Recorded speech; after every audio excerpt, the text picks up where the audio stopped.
नमस्कार दोस्तों, मैं सुनील कुमार आपका स्वागत करता हूं आपके अपने चैनल क्या ऐसा होता है में। दोस्तों, जब हम कालसर्प दोष की बात करते हैं तो तरह तरह के मत प्रकट होते हैं। कोई कहता है कालसर्प दोष होता है, कोई कहता है कालसर्प दोष होता ही नहीं है, शास्त्रों में इसका वर्णन नहीं है और शास्त्रों की दुहाई देने लगते हैं। नाम परिवर्तित हो सकता है, नाम परिवर्तित हो गया है, लेकिन राहु और केतु की युति के साथ, राहु दोष के साथ शास्त्रों में इसका वर्णन है, शास्त्रों में इसका जिक्र है कि राहु और केतु किस तरह से एक युति बनाकर और लोगों के जीवन को बर्बाद कर देते हैं, बर्बाद कर देते हैं। ठीक है, तो इसीलिए जब लोग इस बहस में पड़ जाते हैं कि राहु केतु की युति का दोष है तो सबकी सब एकदम पूरी तरह से एग्री हो जाते हैं। लेकिन कालसर्प दोष, भाई नाम ही तो अलग रखा है, नाम ही तो चेंज किया है। राहु और केतु की युति, राहु दोष, केतु दोष, इस तरह के दोष से उसका नाम रखा गया है कालसर्प दोष। क्योंकि इस दोष के प्रभाव से, इस दोष के प्रभाव से एक, जैसे कि कहते हैं ना, एक काल की तरह ही इंसान की जिंदगी, काफी लोगों के जीवन को इस तरह से देखा था और देखने के पश्चात जब उसका पूरा पूरा एक एनालिसिस किया गया था तो ऐसे ही अनुमान लगाया गया था कि इस इंसान पर एकदम काल की छाया है। मतलब कोई काम बनने वाला नहीं है, कोई काम नहीं बन रहा है, धीरे धीरे करके सारे काम बिछड़ रहे हैं। यहां तक कि काफी लोगों ने सुसाइड किए, काफी लोगों का तलाक हो गया, उसके पश्चात शादी नहीं हुई। मतलब इस तरह के दोष हैं। ठीक है, तो इस तरह से उसका नाम परिवर्तित करके रख दिया कालसर्प दोष। ठीक है, हालांकि एक बात और मैं बता रहा हूं, कालसर्प दोष जो होता है ना, और जिस इंसान पर होता है, वो इंसान जरूरी नहीं परेशानियों से ग्रसित रहेगा।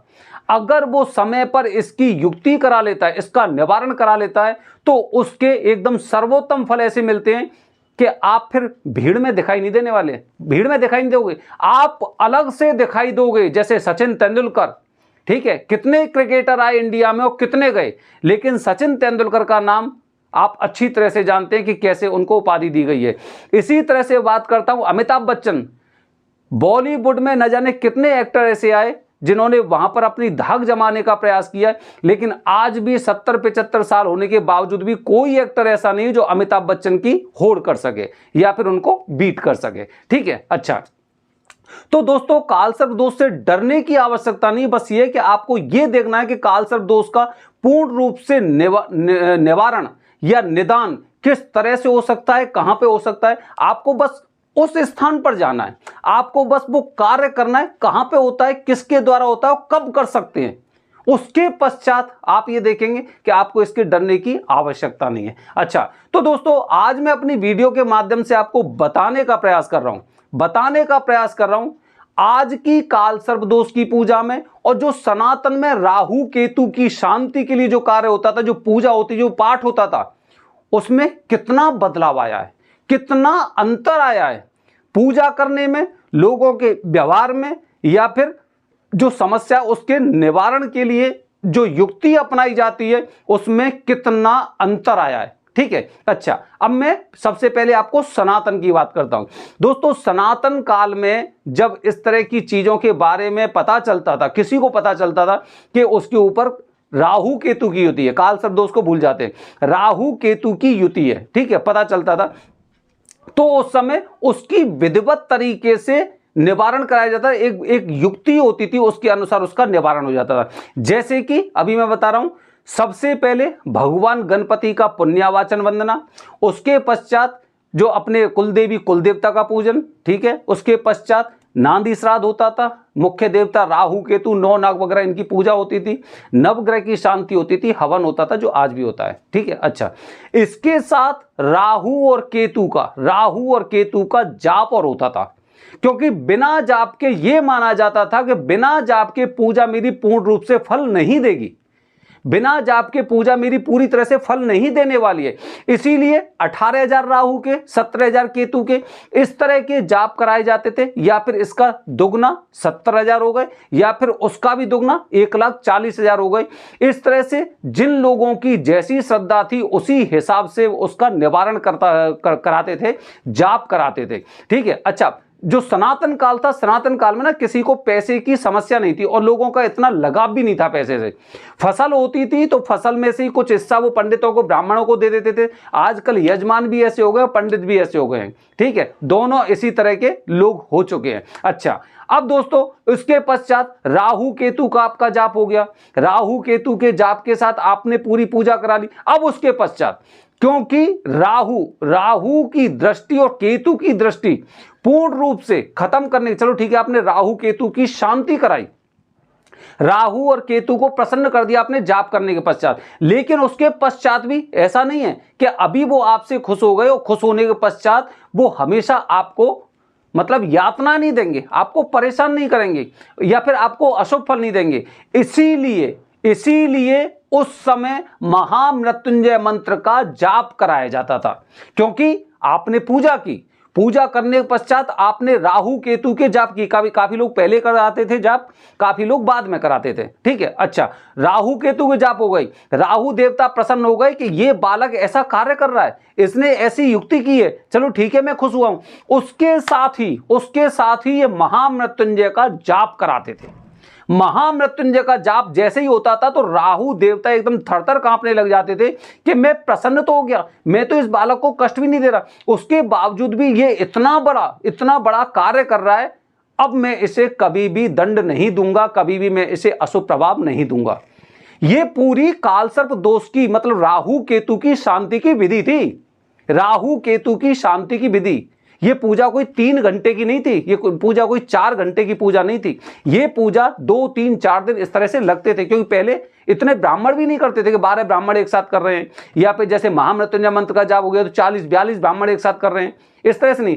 ये पूजा करीब 3-4 दिन लगातार चलती थी और इस तरह से उससे राहु केतु के दोष से शांति मिलती थी, ठीक है। अच्छा, अब ये समय कितना बदल गया है, आज के समय की मैं बात करता हूं तो आज के समय में दोस्तों हमें, अगर हम पे कालसर्प दोष होता है ना, हम पे कालसर्प दोष होता है तो हम सबसे पहले पता है क्या पूछते हैं, पूजा कितने घंटे की है, कितने दिन की है, कितनी देर चलेगी। मतलब ना हम कालसर्प दोष की वजह से परेशान तो हैं, लेकिन उस स्थिति पर नहीं पहुंचे कि कम से कम हम ये सोचें कि हमारी पूजा विधि विधान से हो। कितनी देर की, काफी लोगों को मैंने देखा सुबह पहुंचते हैं, मंत्रियों की तरह सुबह पहुंचेंगे, पूजा करा के शाम को निकल लेते हैं, ठीक है। उनके लिए कालसर्प दोष, मैं तो ये कहता हूं ऐसे लोगों को पूजा करने जाना ही क्यों चाहिए। क्यों जाते हो आप पूजा करने जब आपको उसकी इतनी चिंता ही नहीं है। अरे हर इंसान ये सोचता है कि विधि पूर्वक मैं उसका निवारण करवाऊं जिससे कि मेरे मार्ग में ऐसी समस्या ना आए। आप मंत्रियों की तरह सुबह जाते हैं और शाम को वहां से लौट आते हैं, ठीक है। पूजा करा के, सबको पता है 3 घंटे की पूजा, सुबह पहुंचे शाम को लौट गए वापस, बस विधि हो गई वहां पे, अपने मन को संतुष्टि मिल गई, हाँ भाई मैंने दवाई खा लिया, मेरा दर्द ठीक हो जाएगा, बस और कुछ नहीं है, और ज्यादा आपके लिए कुछ नहीं है। अच्छा, इसके साथ ही एक तो ये है, और फिर उसके पश्चात भी काफी लोग ग्रुप में पूजा कराते। ऐसा नहीं कि वो सक्षम नहीं है, सक्षम है, फ्लाइट से जाते ग्रुप में पूजा करानी, क्योंकि मैं तो पूजा कराता रहता हूं, ये फॉर्मेलिटी चल रही है, दोष की शांति नहीं चल रही। जो लोग दोष की शांति करना चाहते हैं ना, उन लोगों को दोष से मुक्ति मिलती है, निश्चित रूप से मिलती है, क्योंकि वो विधि विधान से कराते हैं। ये लोग केवल फॉर्मेलिटी के लिए करते हैं, क्योंकि मैं तो ये कार्य हमेशा करता रहता हूं, मैं तो दान भी करता रहता हूं, यहां पे करने से क्या फायदा है, मैं तो घर में भी पूजा कराता हूं, मैं तो अपने आसपास भी रुद्राभिषेक वगैरह करवाता रहता हूं, तो यहां पे मुझे आवश्यकता नहीं है, ये तो केवल मैं फॉर्मेलिटी के लिए आया हूं, अपने मन की दिलासा दिलाने के लिए आया हूं, ठीक है, इस तरह से। अच्छा, ग्रुप की पूजा चालू हो गई, ग्रुप की पूजा शुरू होने के पश्चात धीरे धीरे करके और भी कंपटीशन तैयार हो गई कि भाई अब इतनी देर कौन रोकेगा, लोगों को लिए आजकल वो पैसे की समस्या तो होती है, ठीक है। राहु केतु के जाप बंद हो गए, महामृत्युंजय मंत्र के जाप शुरू हो गए, ठीक है। अब ग्रुप में पूजा, प्राइवेट पूजा, उसी दिन पहुंच के आपने जो राहु केतु के जाप थे वो बंद करा दिए, आपने आपने महामृत्युंजय मंत्र का जाप बंद करा दिया, खत्म कर दिया, और हम पूरी इच्छा से, पूरी आशा से इस तरह जा रहे हैं कि मुझे इस पूजा का बहुत अच्छा फल मिलेगा। लोग पूछते हैं मुझसे, गुरुजी परिणाम कितने दिन में आ जाएंगे, परिणाम कितने दिन में आ जाएंगे। ग्रुप में पूजा कर रहे हैं, 40 दिन के नियमों का ठीक से आप पालन नहीं कर पा रहे हैं, ठीक है, आप सुबह पहुंच के शाम को लौट आते हैं और उसके पश्चात आप हमसे ये उम्मीद रखते हैं या फिर उस स्थान से इतनी उम्मीद रखते हैं कि आपको उस पूजा के बहुत अच्छे फल मिलेंगे। दोस्तों, इतना बदल चुका है राहु केतु की शांति की दोष की युक्ति इतनी बदल चुकी है। जहां पे पहले चीजें विधि विधान से होती थी, आज इंसान अगर उनका निवारण कर रहा है ना, तो एक फॉर्मेलिटी है।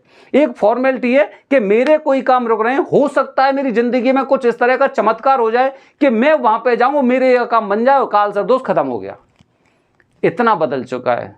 ये समय भी बदला है, इंसान भी बदला है और ये विधि भी बदली है, क्योंकि सारी चीजें धीरे धीरे करके कहीं ना कहीं एक दूसरे से जुड़ी हुई हैं। बने रहिए हमारे चैनल के साथ। हर हर महादेव।